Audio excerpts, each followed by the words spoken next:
bienvenue dans ce nouveau dossier de la semaine Dynamica consacré à la thyroïde. La thyroïde qui est cette glande qui régit tant de fonctions dans le corps. Et c'est ce que nous allons voir aujourd'hui avec un auteur qu'on adore retrouver, qu'on a la joie d'avoir avec nous aujourd'hui et le grand plaisir, Alice Desnoyers. Salut Alice. Bonjour Mathilde, tu vas bien? Je vais très bien. Et toi-même?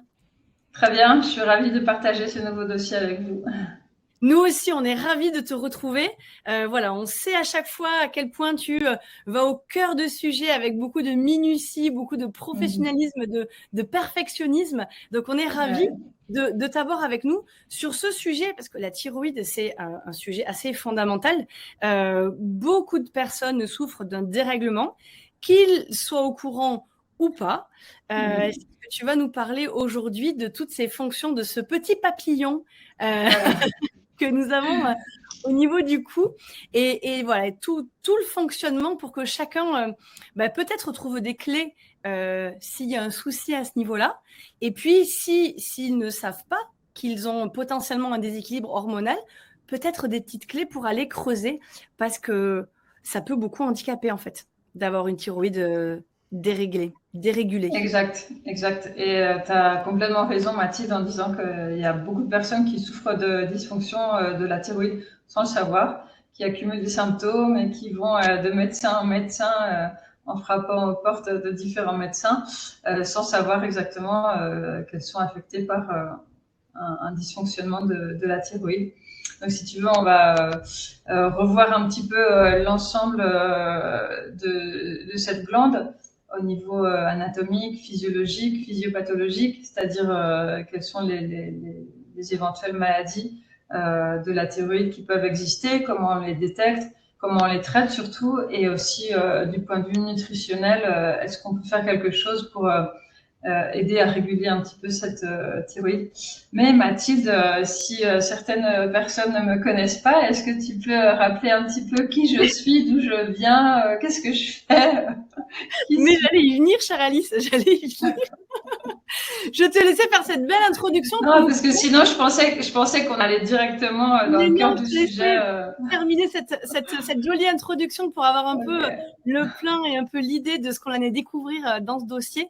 Et il y a un riche programme que tu nous as présenté là. Et voilà, on va passer un bon moment pour bien comprendre, toujours donner du sens. Comme tu le disais, c'est hyper important. Comprendre le fonctionnement de la thyroïde pour mieux arriver à voir comment est-ce qu'on peut la prendre en fait, sur quel axe on peut jouer avec elle pour essayer de la rééquilibrer. Et donc tu parlais de nutrition entre autres, tu vas parler de plein de choses aujourd'hui, mais aussi un petit peu de l'axe nutrition. Et je le rappelle précisément que tu es diététicienne nutritionniste. Tu nous avais fait un magnifique dossier, tu nous avais plusieurs dossiers que tu es venu nous présenter. Le premier que tu étais venu nous présenter sur les maladies auto-immunes va être intimement lié en fait avec celui de ce jour, puisque je vais vous expliquer, une partie des hypothyroïdies peut être d'origine auto-immune. Donc voilà, je vous invite, si vous avez manqué le premier dossier d'Alice Desnoyers, d'aller regarder dans les archives.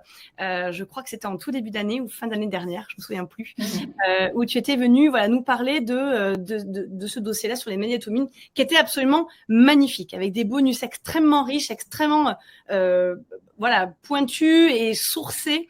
Donc si vous l'avez manqué, je vous invite vraiment à aller regarder ce dossier et les autres sur le diabète, le régime cétogène, qui était également formidable. Et puis donc en plus d'être diététicienne nutritionniste, tu as voulu creuser encore un petit peu plus, et donc tu es spécialisée en psychoneuroimmunologie. Et donc, tu es coach de vie et coach de manière générale, mais vraiment, tu accompagnes au plus profond et à travers de l'alimentation qui est ta formation initiale, et puis cette spécialisation que tu es venue rajouter où tu englobes tout l'être, en fait, vraiment de manière holistique, que ce soit le côté physique que psycho-émotionnel. C'est ce qui fait la richesse de ton accompagnement, qui est en physique en Andorre, je le rappelle, et que tu peux faire également en visio si on veut te contacter. Ouais, sans aucun problème. Et c'est vrai que j'aime bien traiter la personne vraiment dans son ensemble. C'est vraiment des thérapies holistiques, dans le sens où on étudie tout le fonctionnement de la personne, et surtout on va rechercher les causes des pathologies et surtout apporter des solutions aux personnes à travers l'alimentation, mais pas seulement, à travers aussi un mode de vie sain, de l'activité physique, le contact avec la nature, le contact avec la lumière du soleil, les rythmes circadiens. Ça va bien au-delà des conseils nutritionnels basiques et j'apporte des solutions personnalisées à toutes les personnes qui viennent me voir pour vraiment aller à la racine et apporter des conseils personnalisés et très concrets pour aller vraiment dans la recherche de solutions pratiques et actives. On ne peut pas de toute façon régler un accompagnement par une seule voie. Et voilà, c'est ce qui fait la richesse de l'accompagnement, c'est les différents axes qui peuvent être intéressants à traiter. Alors, par rapport à ce sujet de la thyroïde, est-ce que pour commencer, tu peux nous donner une définition en fait de la thyroïde? Alors la thyroïde, comme tu as dit avant, c'est une petite glande qui est située à la base du cou, sous la pomme d'Adam, et qui est en forme de papillon. En fait, c'est une glande en deux parties. Il y a deux lobules, deux lobes qui sont séparés qui sont liés par un isthme. Et cette glande mesure à peu près 5 cm de diamètre.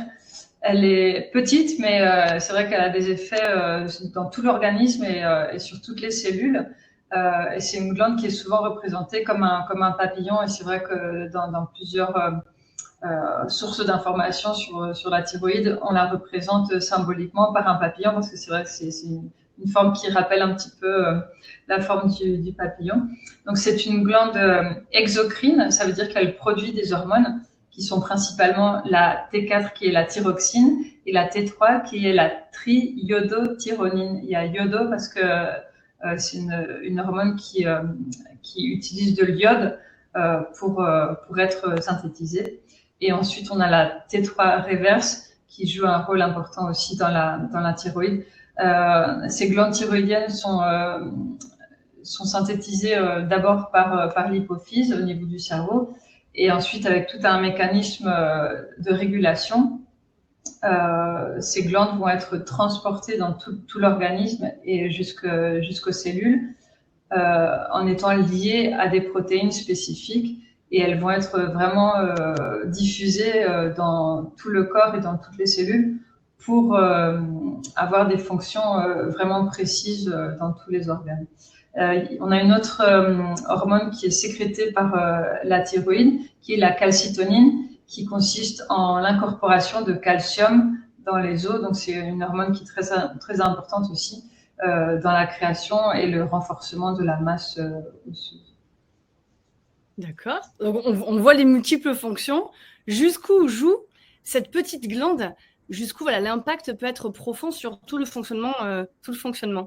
Ouais. Et je voulais rappeler, Mathilde, donc il y a deux hormones thyroïdiennes principales qui sont la T4 et la T3.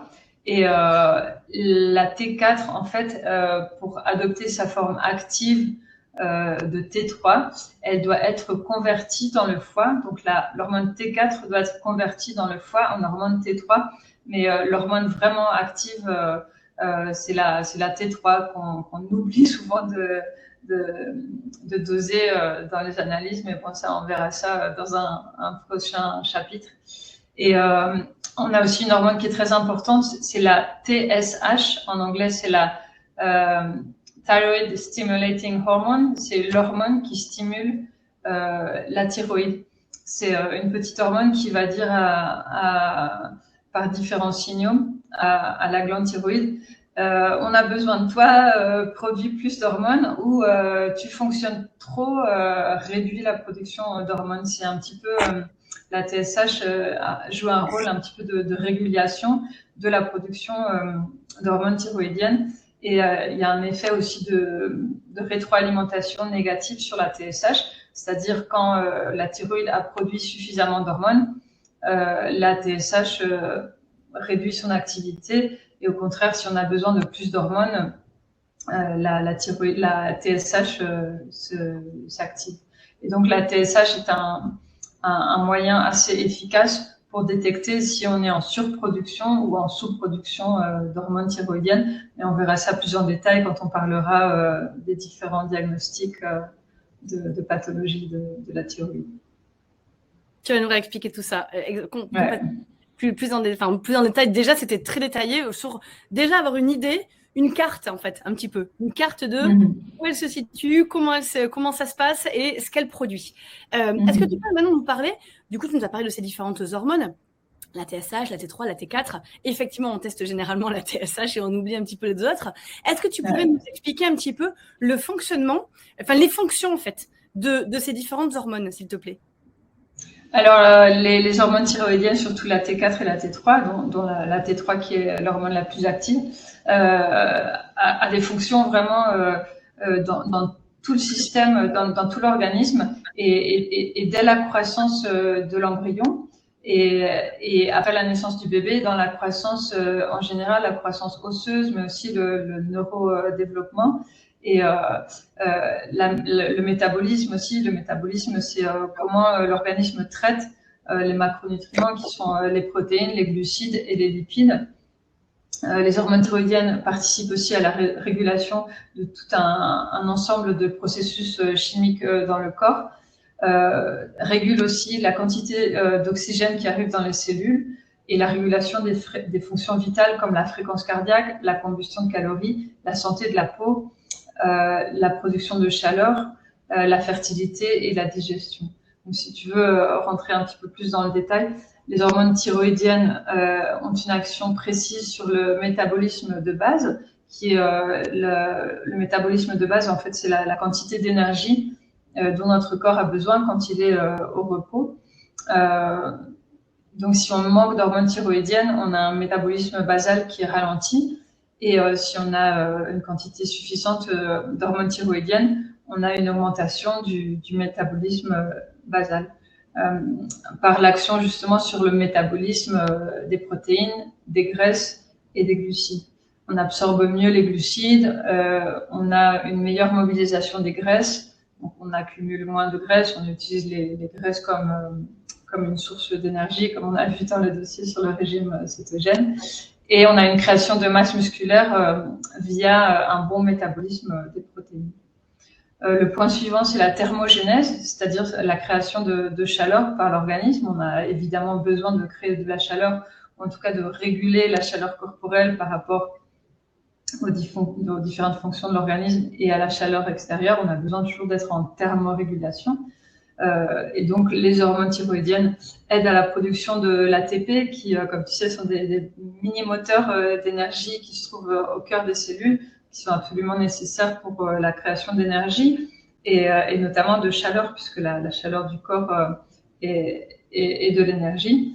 Donc, la chaleur au niveau du muscle squelettique et des cellules, mais c'est vraiment au cœur de toutes nos cellules, de tout notre organisme. Ensuite, on a une action sur le système nerveux central, qui est l'encéphale et la moelle épinière, donc qui représentent des fonctions sur le fonctionnement cérébral en général. On a une action sur les reins aussi. Les hormones thyroïdiennes augmentent la diurèse, c'est-à-dire la capacité du rein à filtrer tous les liquides du corps et le système urinaire, donc qui est une fonction aussi cruciale pour la santé. Ensuite, fonction sur le système cardiovasculaire. Les hormones thyroïdiennes arrivent au cœur des cellules cardiaques et qui ont une action aussi sur l'inhibition ou l'expression des gènes, comme par exemple de la contraction cardiaque. Donc, les personnes qui ont des dysfonctions de la thyroïde ont souvent des problèmes d'augmentation ou de ralentissement du muscle cardiaque. Ensuite, les effets sur le système reproducteur. On a malheureusement plein de personnes qui sont atteintes de dysfonction thyroïdienne, qui ont des problèmes de fertilité. Donc, c'est hyper important de bien réguler ces hormones thyroïdiennes pour avoir un bon fonctionnement du système reproducteur, aussi bien chez les hommes que chez les femmes. Chez les hommes, on a une stimulation de la spermatogénèse, donc la création de spermatozoïdes pour un bon fonctionnement reproducteur, et du cycle ovarien chez la femme. Ensuite, chez les bébés, comme on a dit au départ, on a beaucoup de fonctions sur la croissance et le développement à la fois neurologique et osseux du bébé. Donc, dès qu'un bébé naît, de toute façon, on lui fait automatiquement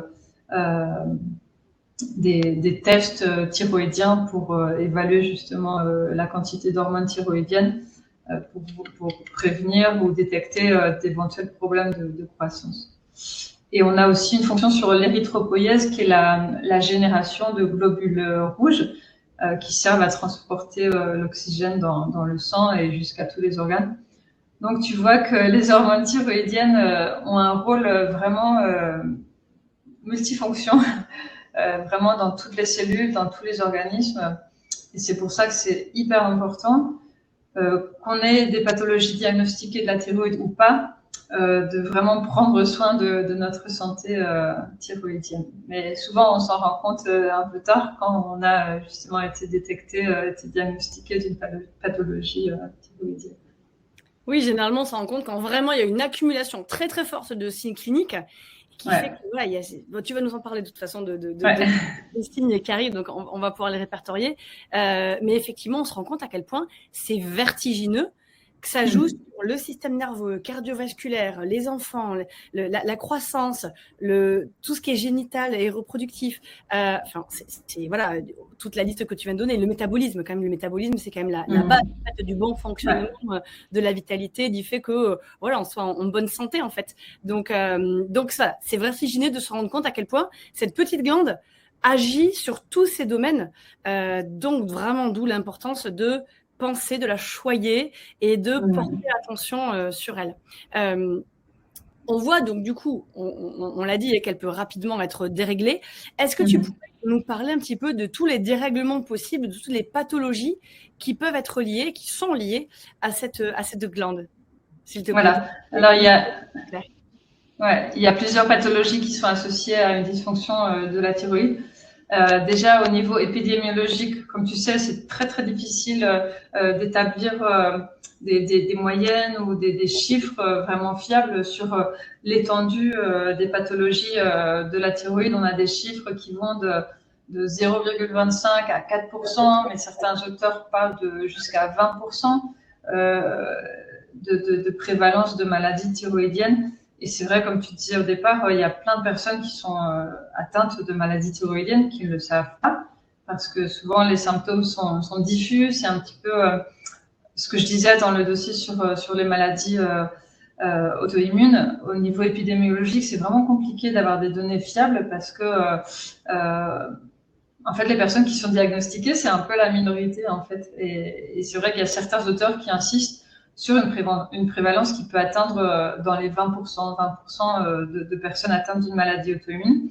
Et c'est vrai que dans les maladies thyroïdiennes, on a une prévalence importante de maladies auto-immunes de la thyroïde qui sont l'hyperthyroïdie de Graves et l'hypothyroïdie de Hashimoto. On en parlera un peu plus en détail ensuite. À la base, il y a certains pays qui connaissent un déficit en iode. Ce sont des pays qui n'ont pas ou des régions qui n'ont pas accès aux produits de la mer qui contiennent de l'iode, donc notamment les poissons et les algues, mais aussi l'eau. L'eau de boisson peut contenir certains taux d'iode qui sont vraiment nécessaires à la création, à la synthèse d'hormones thyroïdiennes. On ne va pas rentrer dans la biochimie, mais les molécules d'iode sont cruciales pour la synthèse d'hormones thyroïdiennes. Donc, si on manque d'iode dans l'eau ou dans les aliments, on peut avoir des situations d'hypothyroïdie. Au niveau national, dans certains pays, il y a des pays comme l'Inde ou l'Afrique, surtout dans les régions centrales, où il y a beaucoup de cas de pathologies thyroïdiennes à cause du manque d'iode. Les pathologies. On en a eu dans les Alpes. Dans les Alpes, il y a eu des cas. C'est pour ça qu'on avait rajouté, je crois, de l'iode dans le sel.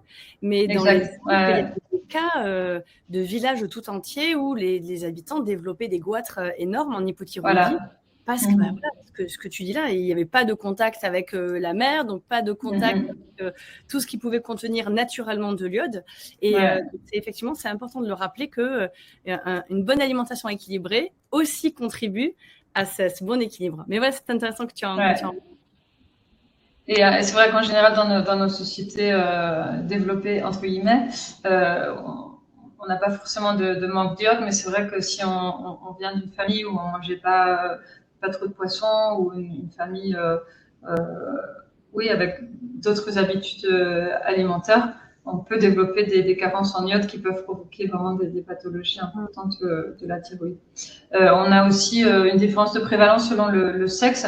Les femmes sont beaucoup plus touchées par des pathologies thyroïdiennes, notamment quand ce sont des pathologies auto-immunes, comme on en parlera. Les femmes sont plus touchées, avec un rapport entre 4 femmes pour un homme, ou voire 5 femmes pour un homme qui sont touchées par surtout les pathologies de l'hypothyroïdie de Hashimoto. Et plus on prend de l'âge, plus on a une prévalence aussi à être touché par des pathologies thyroïdiennes. Et au départ, donc surtout les altérations du système nerveux central, donc au niveau cérébral, peuvent affecter les embryons, les fœtus et les bébés. Donc ça, ce sont des pathologies qui sont détectées en général dès les premiers jours de la venue au monde des bébés. Mais ce manque d'hormones thyroïdiennes à la naissance peut provoquer des pathologies comme le TDAH. On n'y pense pas forcément, mais le TDAH peut avoir pour cause fréquente un manque d'hormones thyroïdiennes dès la naissance. Ensuite, on a le crétinisme neurologique ou d'autres types de crétinisme. Quand on dit crétin, c'est vrai, c'est une insulte, mais qui veut dire quelqu'un qui a des capacités mentales un petit peu limitées. Et justement, c'est parce qu'on manque d'hormones thyroïdiennes et on n'a pas pu justement obtenir un développement correct au niveau cérébral et neuronal. On a l'hypothyroïdie congénitale primaire, c'est ça qu'on mesure chez les bébés qui viennent de naître, pour vraiment détecter ces pathologies de la thyroïde dès la naissance. Ensuite, on a des pathologies thyroïdiennes, c'est dans la plupart des cas, qui sont liées soit à un déficit, soit un excès de production d'hormones thyroïdiennes par la thyroïde. Et les facteurs de risque sont multiples, comme d'habitude. J'ai l'impression de me répéter, mais c'est vrai, quoi. On n'a pas un seul facteur de risque, on en a toujours plusieurs. Ce sont toujours des maladies qui sont multifactorielles. C'est toujours bien de les rappeler, qu'il y a plusieurs facteurs et qu'il faut envisager sa vie de manière globale. Globale, totalement. Donc, un des principaux risques, comme on a évoqué, c'est le manque d'iode dans certains pays ou certaines familles. Des facteurs génétiques, on a, surtout quand c'est des maladies auto-immunes, on peut avoir des cas de maladies auto-immunes qui se développent dans certaines familles. Des facteurs ethniques aussi, des facteurs de sexe, comme j'ai mentionné avant. Consommation de tabac, d'alcool ou un régime alimentaire carencé en vitamines, en minéraux, déséquilibré. Des altérations du système immunitaire, des prises de médicaments. Voilà, on a toujours un ensemble de facteurs de risque qui est assez large. En fait.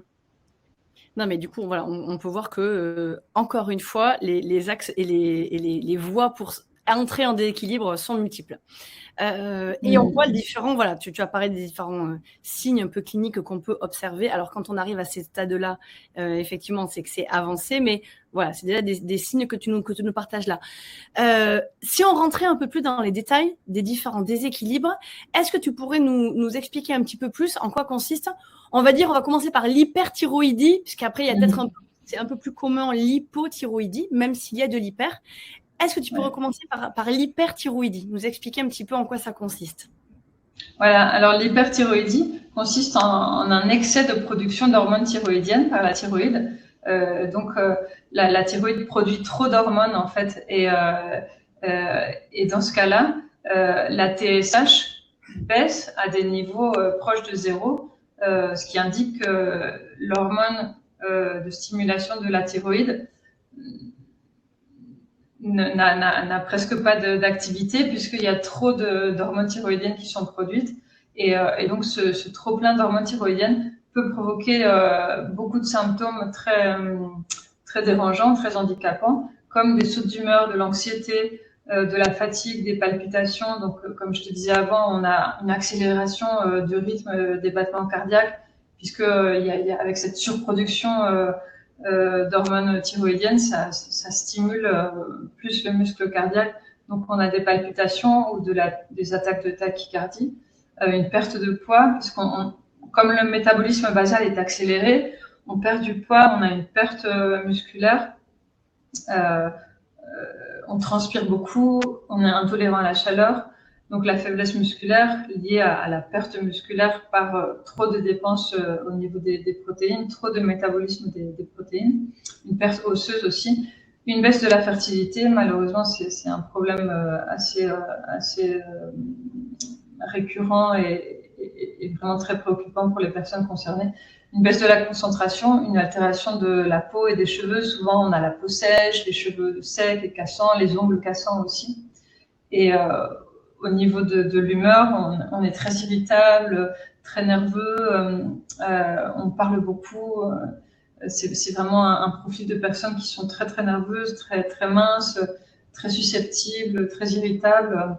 Et souvent, on confond justement le caractère de la personne avec la pathologie. Et justement, quand on arrive à réguler tous ces symptômes-là, c'est curieux parce que la personne dit tout d'un coup, j'ai changé de caractère, je suis plus cette personne nerveuse et irritable, et on retrouve une humeur plus stable. Et ça, c'est vraiment curieux et c'est fascinant à observer dans nos patientèles, parce qu'on voit que la personne change pratiquement de caractère. Et c'est vrai que dans l'hyperthyroïdie, il y a des symptômes très, très, très inquiétants comme ces palpitations, ces tachycardies. La personne a l'impression vraiment que son cœur va lâcher, quoi, tellement ça bat trop vite. Et on a l'impression d'être en accéléré. C'est comme si parfois j'utilise cette métaphore, c'est comme si on était dans une Ferrari, mais avec un moteur de 2 chevaux. Et c'est la situation qu'on peut ressentir parce qu'on a envie d'aller très vite et tout ça, mais en même temps, on est tellement accéléré, mais en même temps, il y a une grande fatigue aussi, paradoxalement, et le corps ne fonctionne pas de façon fonctionnelle et optimale. Une fausse vitalité, en fait, qui est là. Voilà. Et des personnes très, très maigres, souvent très agitées, mais qui en même temps n'ont pas du tout d'énergie pour faire ce qu'elles ont à faire au quotidien. Mais c'est hyper intéressant que tu rappelles que parfois on confond la personnalité et cette manière dont nos hormones en fait nous font réagir. Et je pensais à un livre que j'avais lu il y a très longtemps de Jean de Chazot, que je vous invite vraiment à lire si ce sujet vous intéresse. Et le titre c'est « Ces glandes qui nous régissent ». Et ce livre, il est absolument formidable. Et c'est exactement ce que tu décris là, en fait. On se dit après, on voit des consultants, des personnes qui viennent et qui disent, mais j'ai l'impression d'avoir changé. Et c'est le cas. Ouais. C'est réellement le cas. C'est fou, hein. C'est fou, mais c'est ce que je disais au début, en introduction. Les hormones thyroïdiennes conservent vraiment toutes les parties du corps et même la personnalité des gens. Oui. C'est très lié aussi au microbiote, on y viendra tout à l'heure. Le microbiote définit aussi qui on est et quelle personnalité on a, quel caractère on a. Et on dit le microbiote, c'est le deuxième cerveau, mais c'est pratiquement le premier cerveau parce que ça régit tellement de fonctions. Et les hormones thyroïdiennes, c'est un petit peu comme ça aussi. C'est vraiment des hormones qui ont une influence énorme sur toutes les fonctions du corps et même sur la santé mentale, quoi, clairement. Et je pense que c'est important d'en parler parce que souvent on passe à côté. Et il y a beaucoup de personnes qui ont des pathologies de la thyroïde qu'on envoie directement chez le psychiatre et chez le psychologue parce qu'on a beaucoup de symptômes de dépression. Ça, on verra plus ça avec l'hypothyroïdie. Mais voilà, santé mentale, c'est hyper important dans les pathologies de la thyroïde. Et je voulais juste dire un dernier petit mot sur l'hyperthyroïdie. Dire que la maladie de Graves est le principal déclencheur de l'hypothyroïdie. Donc, c'est une maladie auto-immune. Donc, je vous réfère à la première vidéo que j'avais faite sur les maladies auto-immunes pour resituer un petit peu la situation des maladies auto-immunes. Parfait. Merci beaucoup.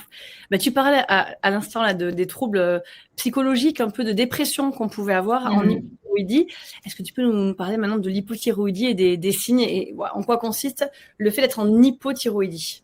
Voilà. Donc les symptômes physiques, si tu veux, de l'hypothyroïdie, contrairement à l'hyperthyroïdie, dans ce cas-là, l'hormone thyroïdienne ne synthétise pas assez d'hormones thyroïdiennes Donc, on se retrouve avec un métabolisme basal très lent, très faible. Donc, on a beaucoup de fatigue, un manque d'énergie, une prise de poids, un ralentissement des battements cardiaques et des fonctions cardiaques. Et les causes, moi, je vais continuer sur les symptômes, puisqu'on est sur les symptômes, et après, je vais revenir un petit peu sur les causes. Donc, on a aussi des problèmes de croissance, des retards de puberté, des problèmes de menstruation irrégulière, des problèmes de peau, et aussi la peau est froide et sèche. Le visage est gonflé. Souvent, on a des formes de visage en forme de lune, où le visage est complètement gonflé. Un peu lunaire, oui, c'est ça. Ouais, la voix rauque, on peut avoir des changements au niveau de la voix aussi. Et un petit peu comme l'hyperthyroïdie, des problèmes aux ongles, aux cheveux, des problèmes de peau aussi, une hypothermie, une augmentation du cholestérol et des triglycérides parce qu'on n'arrive pas à bien métaboliser les graisses, une aménorrhée, donc une absence de règles. La galactorrhée, c'est pour les femmes allaitantes, des problèmes dans la production de lait maternel, des problèmes de fertilité aussi, stérilité. Il y a beaucoup de problèmes de fertilité qui sont associés à des problèmes thyroïdiens, et c'est vrai qu'on détecte tout de suite chez un couple qui a des problèmes de fertilité. On va rapidement rechercher des potentielles causes de pathologie thyroïdienne. On a des altérations gastro-intestinales très souvent, que ce soit diarrhée, constipation, des mauvaises digestions, des ballonnements, etc. Pas mal de problèmes de santé mentale, comme on disait, dépression, anxiété, insomnie, problèmes de sommeil, etc. C'est vrai que les symptômes d'hypothyroïdie, j'avais lu sur un site, il pouvait y avoir jusqu'à 300 symptômes d'hypothyroïdie. Oui. Et ouais, et puis c'est des symptômes, c'est vrai que froid, fatigue, les cheveux un peu fins, enfin ça peut être plein d'autres symptômes liés à d'autres choses aussi. Et sans cela, où elle est sous-diagnostiquée et sous-évaluée, c'est des symptômes qui sont à la fois très précis, comme tu le décris, et à la fois tellement commun, j'ai envie de dire, que du coup, voilà. C'est pour ça que c'est difficile. Ce sont des maladies qui sont parfois difficiles à diagnostiquer. Mais si le médecin observe bien la symptomatologie du patient et qu'il est bien à l'écoute justement de ce que lui raconte le patient, s'il a le temps aussi d'écouter le patient, ce qui n'est pas le cas dans des consultations de médecine habituelles, on peut passer à côté d'un diagnostic et voilà, dériver le patient dans des services de psychiatrie ou de psychologie. Et voilà, on retrouve des patients avec des traitements d'antidépresseurs vraiment à long terme, alors qu'on passe complètement à côté d'un diagnostic d'hypothyroïdie. Et on a souvent des patients qui sont en errance médicale pendant des années, jusqu'à ce qu'ils obtiennent un diagnostic correct. Donc la cause, comme je disais, de l'hypothyroïdie, bon, c'est encore multifactoriel comme d'habitude, mais c'est souvent une cause auto-immune. On en parlait juste avant de lancer la vidéo, toutes les deux en off. Et c'est vrai que énormément de cas de personnes qui font de l'hypothyroïdie ont une cause auto-immune, c'est-à-dire une activité d'auto-immunité, c'est-à-dire avec la présence de auto-anticorps. Dans ce cas-là, c'est les auto-anticorps anti-peroxydase et anti-thyroglobuline qui s'attaquent à ces composantes de la thyroïde et parfois aux récepteurs de la TSH aussi, comme c'était le cas dans l'hyperthyroïdie que j'ai pas mentionné, dans la maladie de Graves. Et là, dans la maladie auto-immune de Hashimoto, donc on a ces deux auto-anticorps anti-TPO et anti-TG qui attaquent clairement la thyroïde, qui empêchent la thyroïde de fonctionner, de synthétiser correctement les hormones thyroïdiennes. Mais c'est intéressant que tu nous repartages ça. Et dans ce cas-là, dans le cas de l'hypothyroïdie, excuse-moi Mathilde, on a une T3 et une T4 qui sont faibles et une TSH qui est élevée justement pour pour signaler à la glande thyroïde de fabriquer plus d'hormones thyroïdiennes. Donc la TSH est très élevée en disant hey, la thyroïde, il faut que tu produises beaucoup plus d'hormones. Mais on a des taux d'hormones T3 et T4 très faibles qui indiquent justement que la thyroïde ne produit pas suffisamment d'hormones. Tu vas nous en reparler, tu vas nous donner des petites clés de diagnostic pour essayer de s'auto-diagnostiquer. Alors, diagnostiquer, entre guillemets, vous avez compris, c'est toujours avec en accompagnement de votre médecin, bien évidemment. Oui, oui. Essayer de déceler un petit peu des pistes, à essayer d'orienter un peu plus peut-être votre médecin s'il n'avait pas forcément bien vu ou que vous sentez à l'intérieur de vous que ça se joue au niveau de la thyroïde. Voilà, peut-être des clés à lui proposer pour voir avec lui les meilleures solutions que vous puissiez envisager ensemble. Donc, voilà, tu nous parles de tout ça tout à l'heure. Donc là, tu nous as parlé des 2 maladies auto-immunes, donc BASDO, alors Graves ou... Graves ou BASDO, tu as raison. Oui, j'ai BASDO qui me vient, mais c'est BASDO, Graves, c'est voilà, l'hyperthyroïdie ou Hashimoto en hypo. Oui. On parle parfois de temps en temps aussi des goitres. Voilà. Alors, il y a un goitre qui arrive. Je parlais tout à l'heure de ce qu'on appelle de manière un peu familière les crétins des Alpes. Hein. C'était ça, ces personnes des Alpes et qui étaient par ce déficit cognitif dont tu parlais tout à l'heure avec la carence en iode et puis ces goitres très, très prononcés. Qu'est-ce qui se passe là? Alors, qu'est-ce qui se passe dans le cas du goitre? C'est une excroissance de la thyroïde, c'est un gonflement de la glande thyroïdienne à cause d'une augmentation de la TSH qui produit plus d'hormones de stimulation de la thyroïde, mais qui n'est pas en lien avec une production de plus d'hormones thyroïdiennes T3 et T4. Donc, on a une augmentation des tissus de la thyroïde qui peut provoquer effectivement des déformations du cou. On voit ça beaucoup en Afrique aussi. J'ai une amie qui est anesthésiste et qui travaille régulièrement en Afrique et elle fait des opérations de goitre à tout bout de champ parce que voilà, il y a un manque d'iode évident dans certains pays de l'Afrique centrale et aussi pas forcément de services médicaux adéquats pour le traitement du goitre avant qu'il prenne des proportions vraiment énormes. Si vous avez la curiosité de regarder sur Internet goitre thyroïdien, c'est des photos qui sont parfois impressionnantes. Donc, le goitre peut être associé aussi bien à l'hyper ou à l'hypothyroïdie. C'est plus souvent associé à l'hypothyroïdie, mais bon, ça dépend. Et c'est vrai que parfois, on peut même avoir des patients qui ont à la fois de l'hyper et de l'hypothyroïdie. Parfois, on peut passer de l'un à l'autre.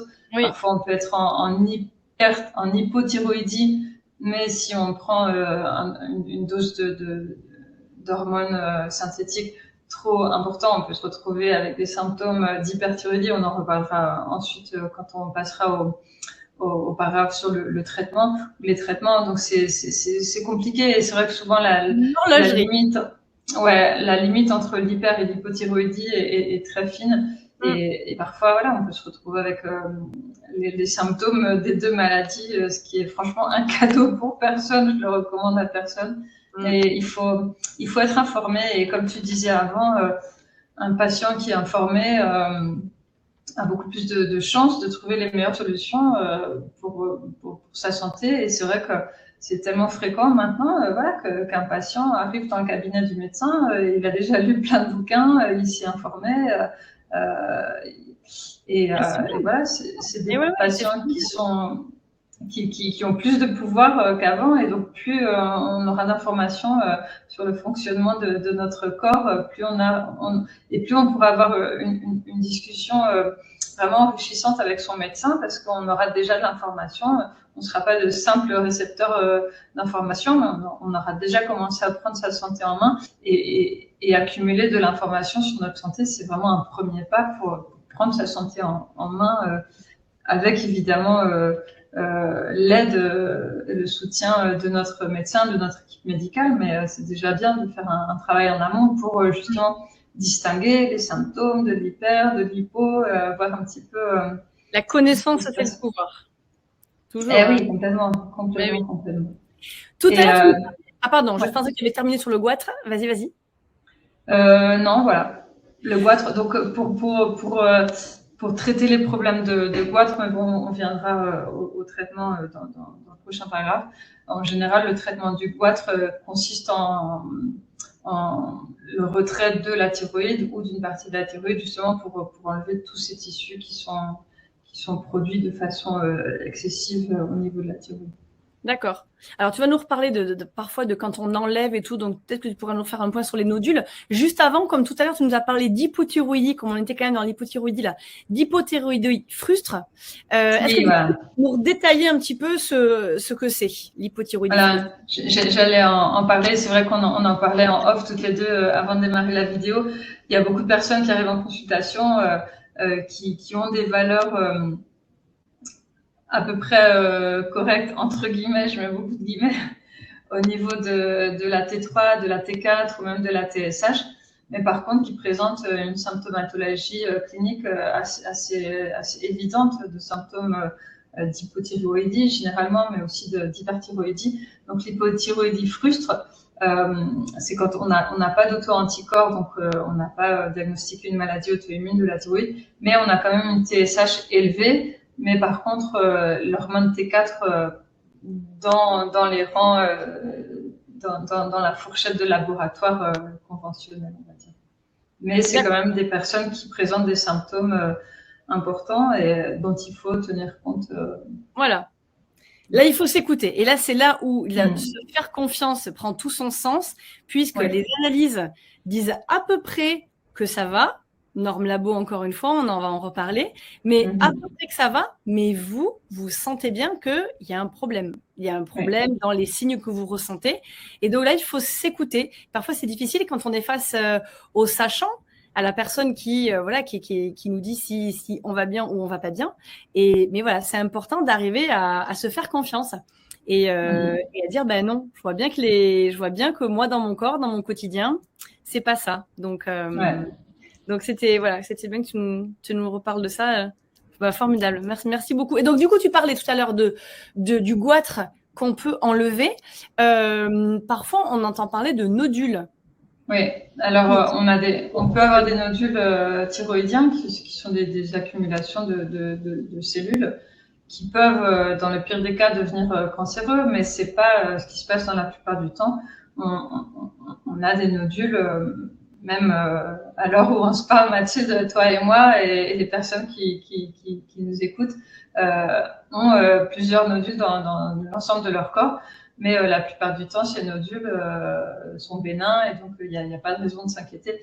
Si on détecte plusieurs nodules, notre endocrinologue qui est le spécialiste des hormones, donc si on sent qu'on a des problèmes de thyroïde, on peut évidemment aller chez son médecin traitant et on peut demander à être orienté vers un médecin endocrinologue qui est vraiment le spécialiste des hormones thyroïdiennes, qui pourra nous recommander une échographie pour détecter d'éventuels nodules et effectuer le suivi de ces nodules pour vérifier qu'il ne s'agit pas d'un cancer. C'est vraiment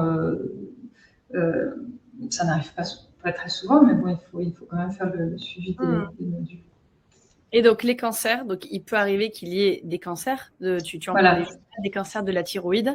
Comment est-ce que ça se passe dans ces cas-là? Alors le cancer, quand on dit cancer de la thyroïde, cancer du poumon, cancer de la gorge ou n'importe quoi,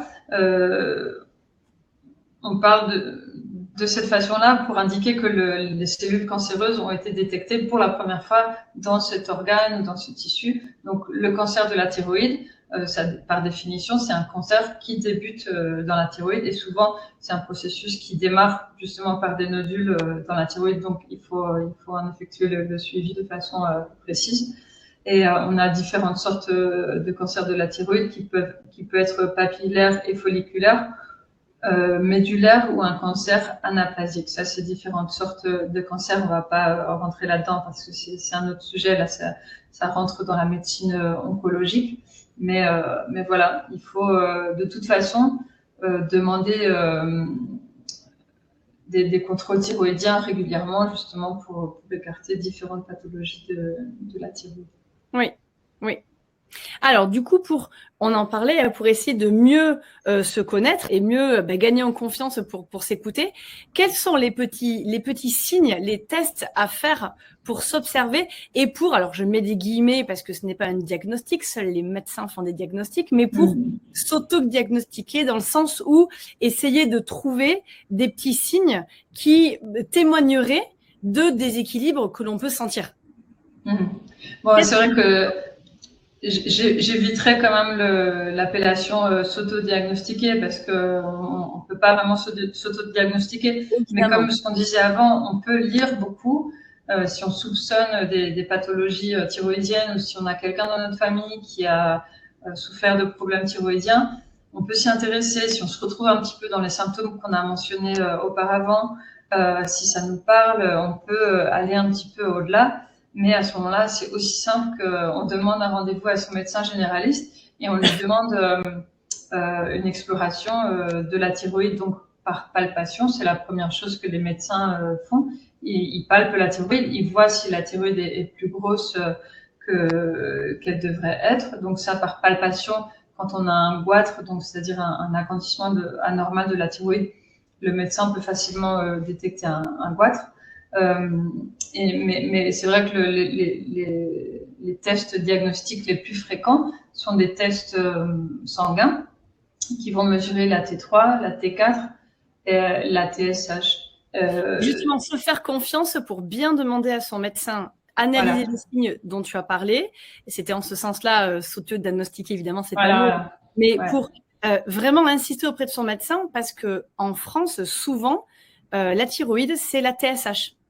Et bien souvent, la T3 et la T4, T3 libre ne sont pas proposées. Et donc, voilà, c'est là tu vas nous en parler, mais vraiment ne pas hésiter de bien insister parfois. Hein, c'est pas toujours le cas, évidemment. Hein, mais voilà, il y a certains, parce que juste, c'est pas dans l'habitude, c'est pas dans le protocole classique de demander toutes les analyses, en fait. Mais c'est vrai que souvent, je dis que quand on va chez le médecin, on est le client. Et comme on dit, le client est roi. Et donc, si on paye un médecin, que ce soit en privé ou à travers la sécurité sociale, on paye un service, on a droit on a tout notre droit de recevoir un service vraiment à la hauteur. Et si on demande des analyses thyroïdiennes, le médecin doit nous proposer tous les tests nécessaires justement pour écarter différentes pathologies.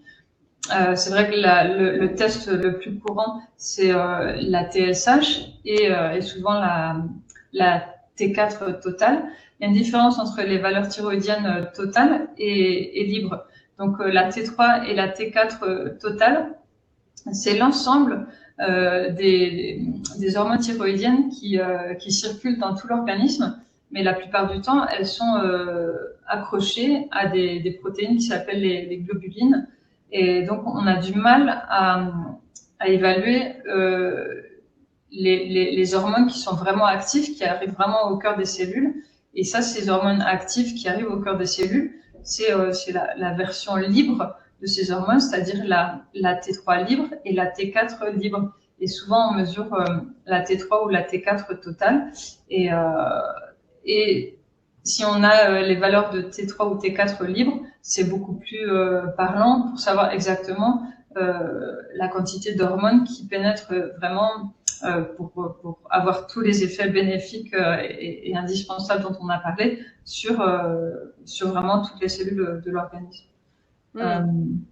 Donc, souvent, la TSH, donc, comme on a dit, c'est un indicateur de l'activité de l'hormone thyroïdienne. Si la TSH est élevée, ça veut dire que la thyroïde ne produit pas assez d'hormones. Et si la TSH, est basse, c'est-à-dire on produit trop d'hormones. Donc, ce serait plutôt un signe de hyperthyroïdie.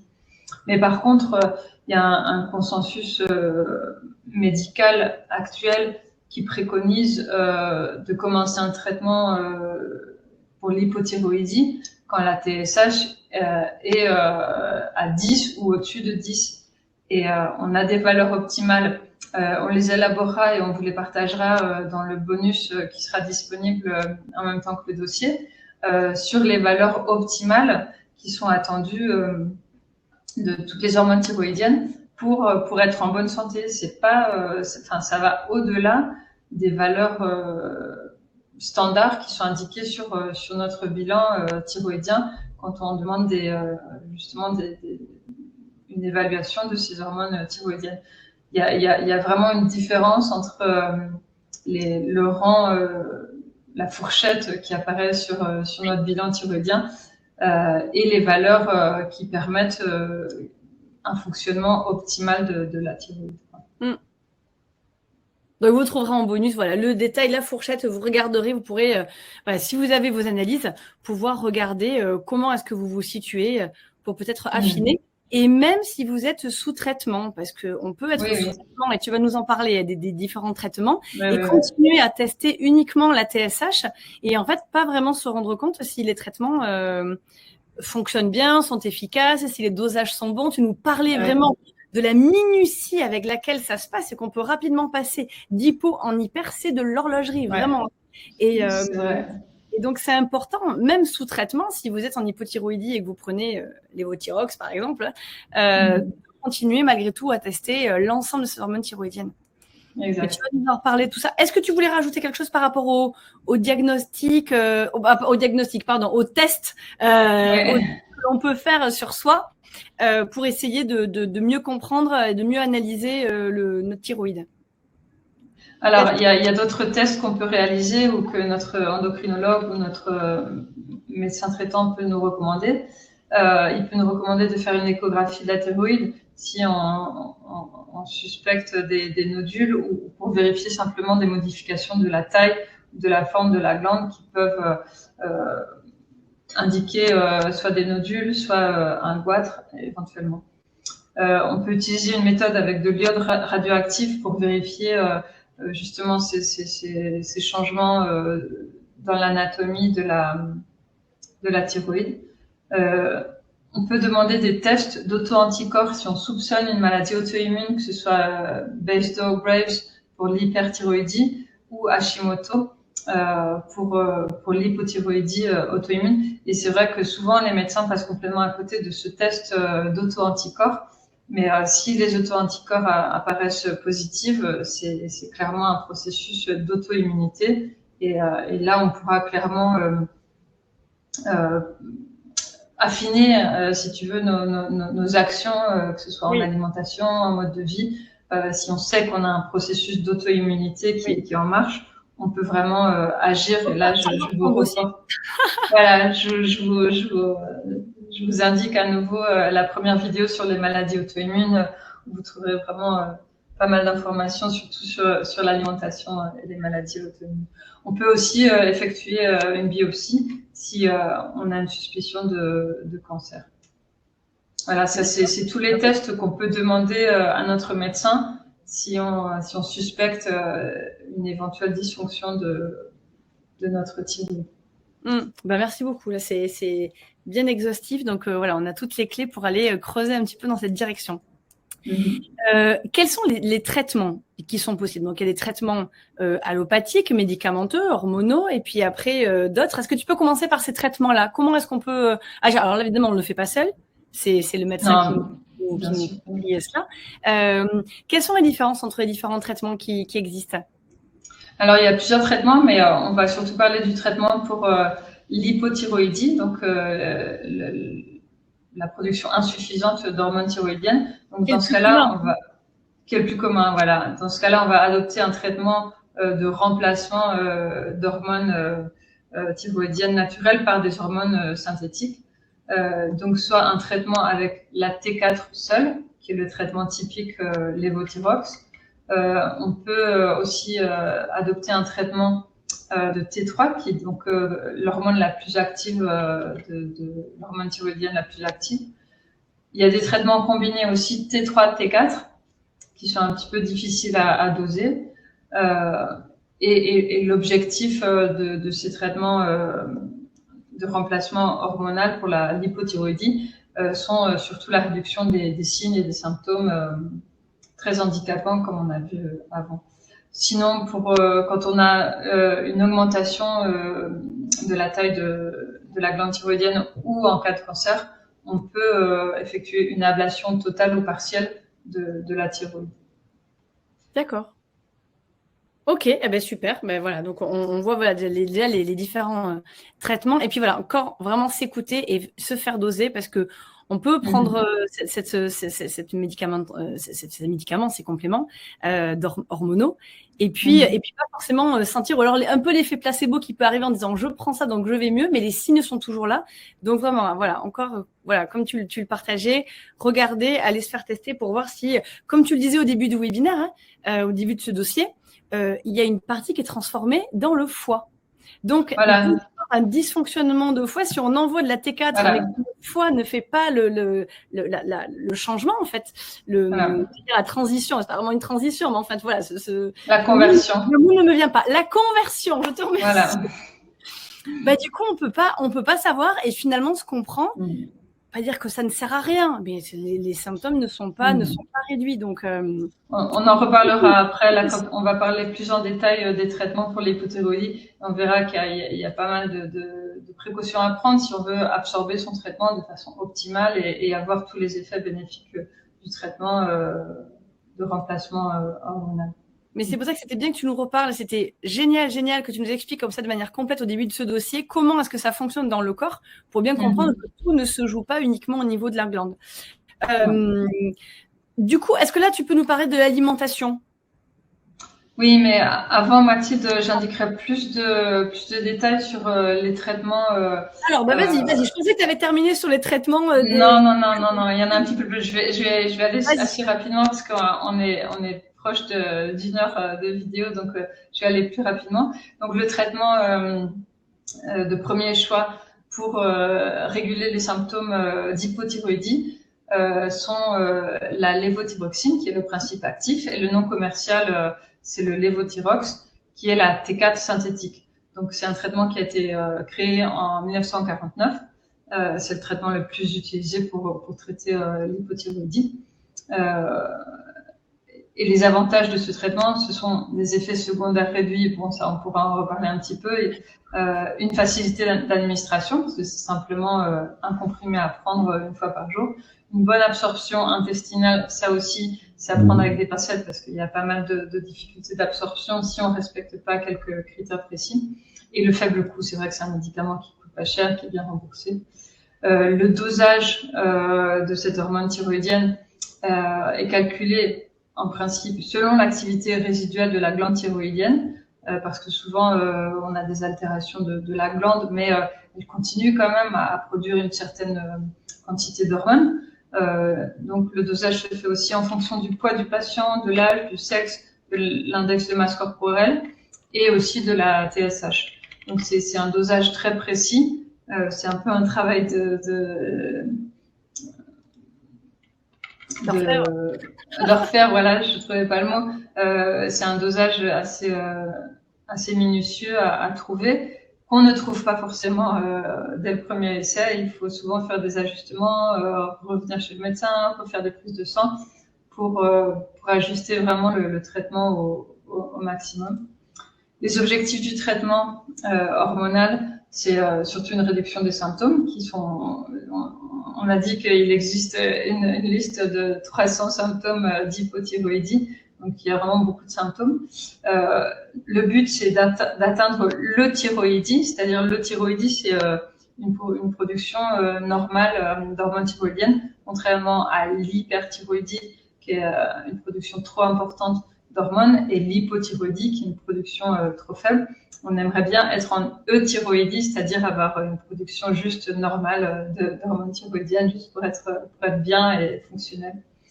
Améliorer la qualité de vie du patient, parce qu'avec tous ces symptômes, la qualité de vie est nettement amoindrie. L'espérance de vie aussi, parce que c'est des maladies qui sont quand même chroniques, qui impliquent une destruction de l'organe de la glande thyroïdienne, donc qui a des répercussions sur tous les systèmes et tous les organes et tous les tissus du corps et au niveau cellulaire. Donc, on peut être prédisposé à avoir plus de maladies cardiovasculaires, donc avoir une réduction de l'espérance de vie, clairement. Donc, si on régule les valeurs des hormones thyroïdiennes, on améliore toutes les valeurs au niveau des lipides, du métabolisme des protéines, des glucides. Donc en général, on a une amélioration du métabolisme de base, une réduction des maladies cardiovasculaires, un poids qui est normalisé, une meilleure fonction reproductive et de fertilité, une amélioration au niveau de la santé mentale aussi et cognitive et neurologique, donc amélioration de l'humeur, de la concentration, et une réduction de la mortalité en général. Il vaut mieux éviter la variation de la TSH,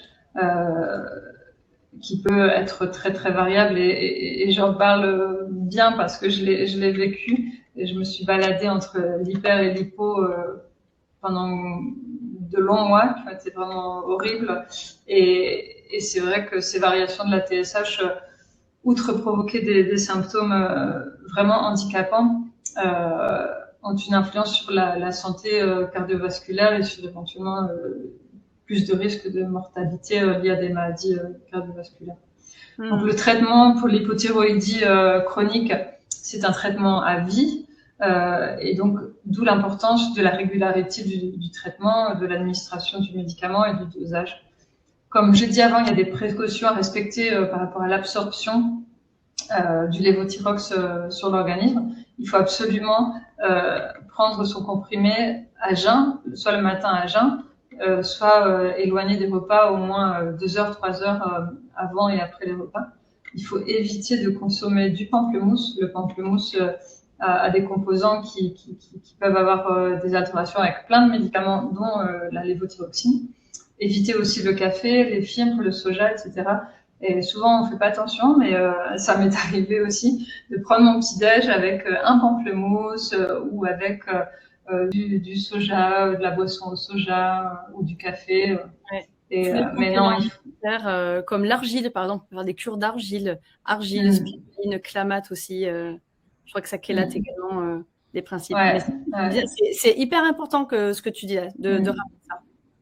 On peut prendre le médicament soit le matin à jeun, soit le soir à une bonne distance des repas. Par contre, l'absorption augmente avec la vitamine C. Donc, on va pas forcément manger une orange ou un kiwi ou des myrtilles en même temps qu'on prend le médicament. Mais peut-être à une demi-heure ou 1 heure, on peut prendre un aliment avec de la vitamine C qui va aider à absorber mieux le médicament. Donc, il y a toujours des interactions avec d'autres médicaments aussi. Donc, on prendra toujours notre comprimé de lévothyrox éloigné d'autres médicaments. Si on a n'importe quel autre traitement médicamenteux, on va éviter de prendre le lévothyrox en même temps. Si on a déjà des problèmes au niveau gastro-intestinal, ça va avoir une influence également sur l'absorption de cette hormone synthétique. Donc, si on a la maladie cœliaque, différents types de gastrite ou de l'intolérance au lactose ou au gluten, ou différents troubles gastro-intestinaux comme des maladies inflammatoires intestinales, colite ulcéreuse, ou alors si on a été concerné par la chirurgie bariatrique. C'est des situations qui vont altérer l'absorption du médicament au dosage où on nous l'a prescrit. Donc finalement, notre corps reçoit beaucoup moins d'hormones thyroïdiennes. Donc il faut vraiment être hyper précis dans cette administration. On peut avoir la lévothyroxine soit en comprimé, soit en liquide. Et pour les patientes enceintes, c'est hyper important d'augmenter le dosage d'hormones thyroïdiennes au début du 3e trimestre de grossesse pour pouvoir fournir au fœtus une quantité d'hormones nécessaires si la maman n'est pas en mesure de fournir à son bébé les hormones thyroïdiennes nécessaires, puisque le bébé, le fœtus dans le ventre de sa mère ne produit pas encore d'hormones thyroïdiennes. Et ça, c'est pour prévenir aussi des cas d'hypothyroïdie congénitale, etc. Donc, on a un deuxième traitement. Ça, c'est le traitement simplement en T4, dont le nom commercial s'appelle lévothyrox. Donc, c'est le traitement vraiment de première intention. Ensuite, comme on a dit que l'hormone T3 était l'hormone la plus active, dans certains cas, certains patients peuvent très bien réagir à des traitements combinés entre T4 et T3 pour avoir un petit boost d'hormones un peu plus actives, la T3. C'est difficile avec ce type de médicament. Je crois que le médicament de référence combiné T4, T3 en France s'appelle Eutiral. Mais comme la T3 doit être fournie plusieurs fois par jour à l'organisme de façon régulière, c'est très difficile à trouver un bon dosage de ce médicament combiné T4, T3. Et en fait, il vaut mieux conserver un traitement au lévothyrox, donc T4, et en plus prendre un traitement séparé en T3 qui s'appelle Sinomel, avec justement des dosages très précis pour éviter les surdoses qui peuvent être très dangereuses. Donc c'est pour ça que les médecins en général ont du mal à prescrire du Sinomel, qui est la T3, parce que avec une petite différence de dosage, comme tu disais, on peut avoir des effets secondaires importants. Donc faut vraiment être très précis dans le dosage de la T3. Mais ce traitement combiné T4, T3 peut avoir de très bons résultats sur des personnes justement qui n'ont pas de bons résultats avec un traitement simplement à base de T4. Et ça, il faut insister là-dessus. Et beaucoup de médecins ne connaissent même pas l'existence de la T3, alors que c'est l'hormone active. Mais c'est vrai que c'est un traitement qu'il faut vraiment doser avec une précision très importante, et ça c'est compliqué. Il faut vraiment chercher un endocrinologue qui soit vraiment spécialisé, qui soit vraiment bien précis dans tous les dosages de ces différents traitements, quoi. Parfois, le patient arrive avec, mais c'est long, hein, effectivement, c'est un peu plus long. Il faut vraiment beaucoup s'écouter avec tout ce que tu nous as partagé aujourd'hui. Et parfois même l'endocrinologue, j'ai rencontré des personnes qui me disaient que eux-mêmes géraient un peu leur dosage, évidemment en accompagnant, avec l'accord de leur endocrinologue, en prenant des rendez-vous réguliers, des suivis réguliers. Exact. Et le dosage, effectivement, parfois il y a plusieurs prises dans la journée, le matin, le midi, le soir, avec des dosages qui diffèrent au jour le jour, selon la période.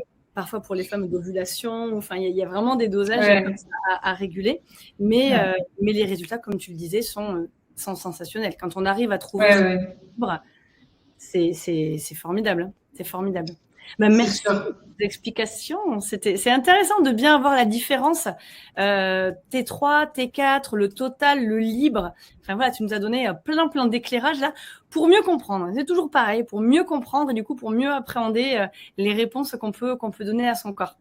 Est-ce que tu avais terminé avec le traitement médico-hormonaux? Génial. Oui, ça y est. Est-ce que tu pourrais nous donner quelques clés? C'était hyper intéressant. Quelques clés par rapport à l'alimentation qu'on pourrait apporter en complément de ces traitements hormonaux, mais voilà, comment l'alimentation peut aider et peut donner un petit coup de pouce dans ce qu'on peut faire. D'accord. Je voulais juste préciser un petit truc, Mathilde, mais qui est très important. Il y a plusieurs personnes qui s'intéressent à la santé naturelle et tout ça, et qui refusent de prendre des hormones synthétiques, des hormones thyroïdiennes synthétiques, parce qu'elles pensent non, je veux pas prendre de médicaments parce que je veux me soigner de façon naturelle et avec l'alimentation et un mode de vie sain, c'est suffisant parce que c'est comme ça je vais contrôler mes hormones thyroïdiennes. Mais je leur dirais de faire attention parce que les hormones thyroïdiennes sont tellement importantes, comme on l'a répété tout au long de cette vidéo. Si on doit, c'est-à-dire si notre hormone thyroïdienne ne fournit pas assez d'hormones et qu'on a à notre disposition des hormones synthétiques qui sont pas parfaites, d'accord, mais qui peuvent quand même pallier à pas mal de symptômes vraiment très handicapants, pourquoi ne pas accepter ce traitement tout en travaillant justement sur l'alimentation, sur un mode de vie sain. Et au bout de quelques temps, quelques mois, quelques années, ça dépend de notre assiduité ou de notre perfectionnisme dans le suivi de régime anti-inflammatoire ou de vie saine en général, on pourra baisser le dosage justement de ces traitements hormonaux.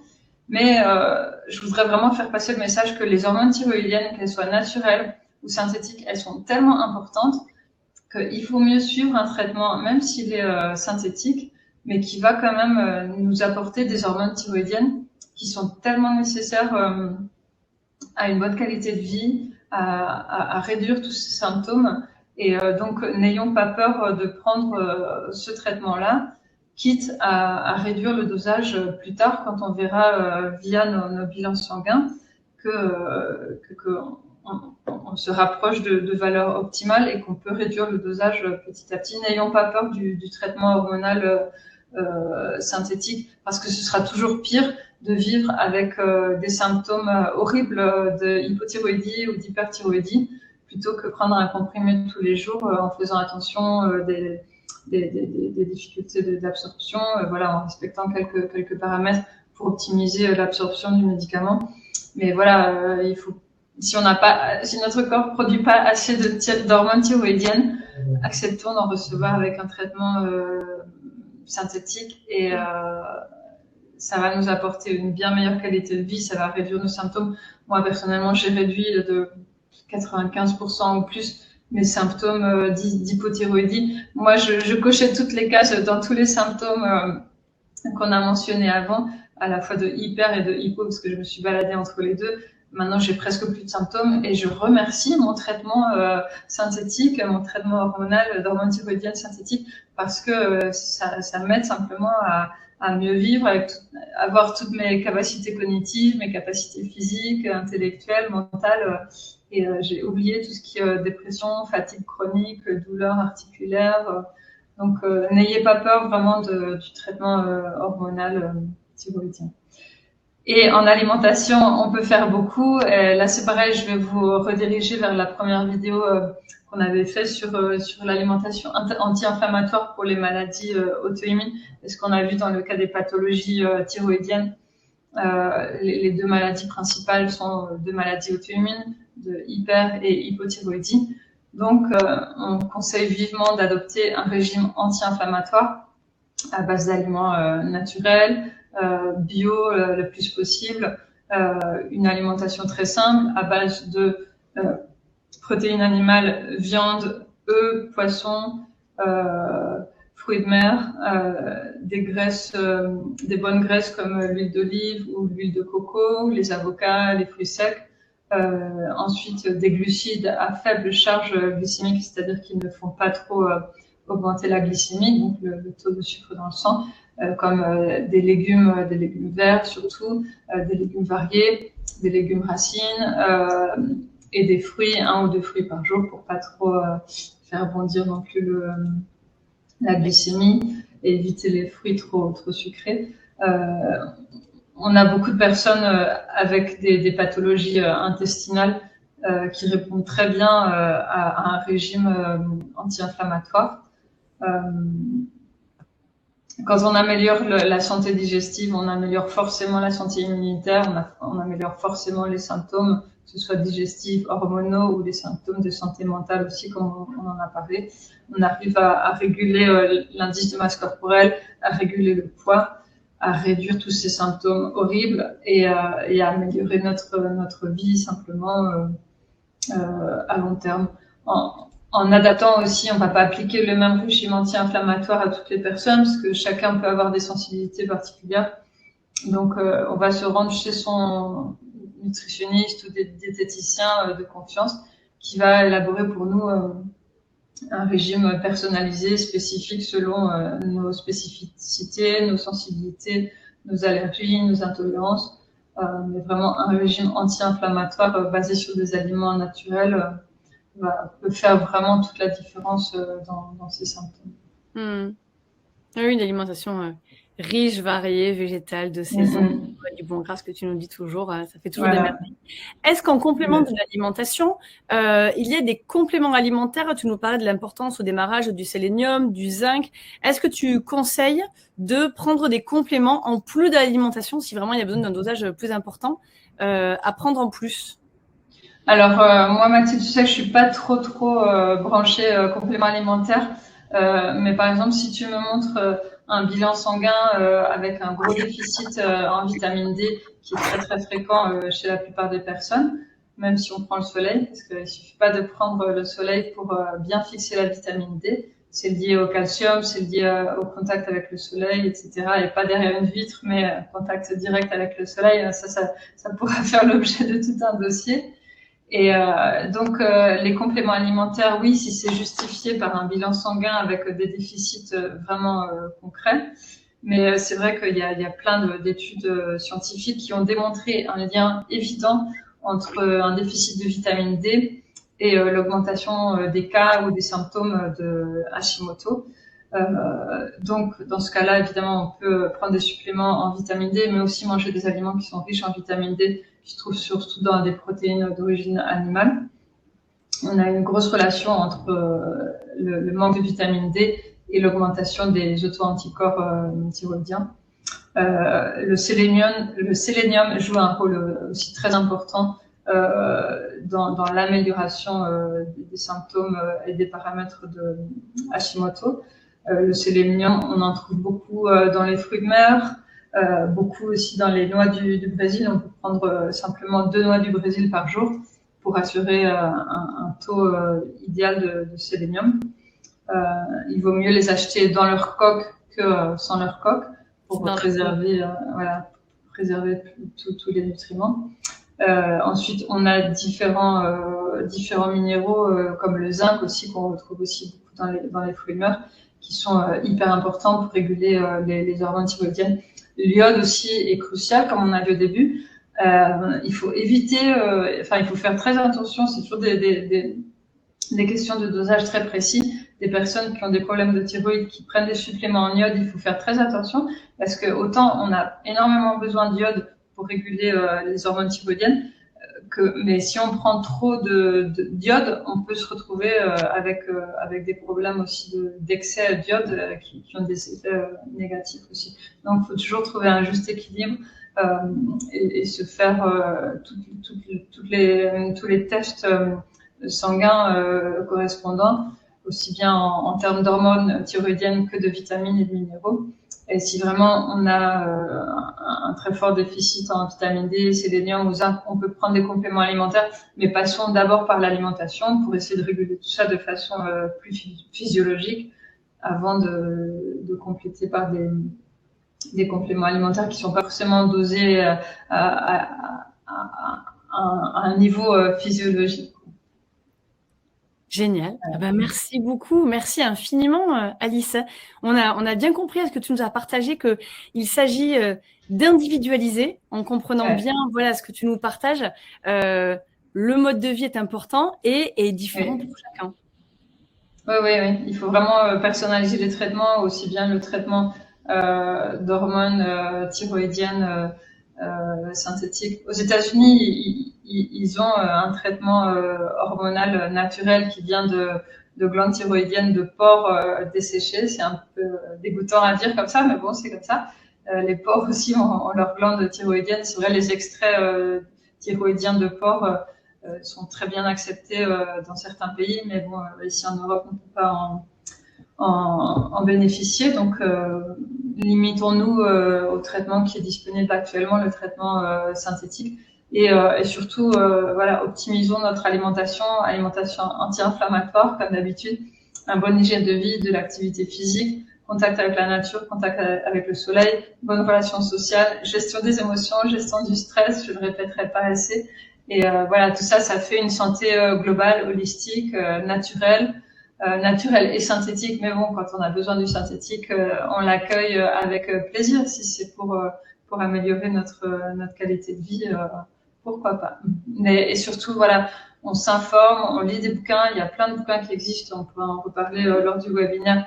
Il y a ce bouquin qui est un petit peu la base en anglais de la thyroïde. Il y a des bouquins en français dont on a parlé aussi toutes les deux en off. On pourra les citer. Bonne idée. Je pourrais les je vais vous préparer aussi un bonus sur justement quelques études scientifiques qui ont démontré les effets positifs d'une alimentation anti-inflammatoire et de certaines vitamines comme la vitamine D et minéraux comme le sélénium ou le zinc dans la bonne régulation des hormones thyroïdiennes et des pathologies thyroïdiennes. Mais c'était une magnifique conclusion où tu as repris les grands axes à retravailler et à creuser. Merci infiniment, Alice. Comme toujours, voilà, c'est toujours détaillé, sourcé, fourni. Et voilà, on sent toujours ta passion de transmettre derrière tout ce que tu partages. Donc, c'est vraiment un bonheur toujours de t'écouter au travers des différents dossiers que tu nous partages. Et toujours, ils sont toujours complémentaires en plus. Il y a toujours des en ricochet entre tous. Donc, bien sûr. C'est ça qui est passionnant. Merci infiniment pour toutes ces explications absolument riches et passionnantes. Et puis, on a l'immense plaisir de te retrouver la semaine prochaine pour le question-réponse où vous pourrez poser en direct toutes vos questions à Alice au sujet de la thyroïde et peut-être de l'alimentation et de ce que vous pouvez faire par rapport à un possible accompagnement pour aider à relancer votre métabolisme, votre petit papillon. Voilà. Merci beaucoup Alice. Passez une très belle fin de semaine et puis au plaisir de vous retrouver la semaine prochaine. Merci à tous, on attend vos questions. Merci Mathilde. Merci à toi.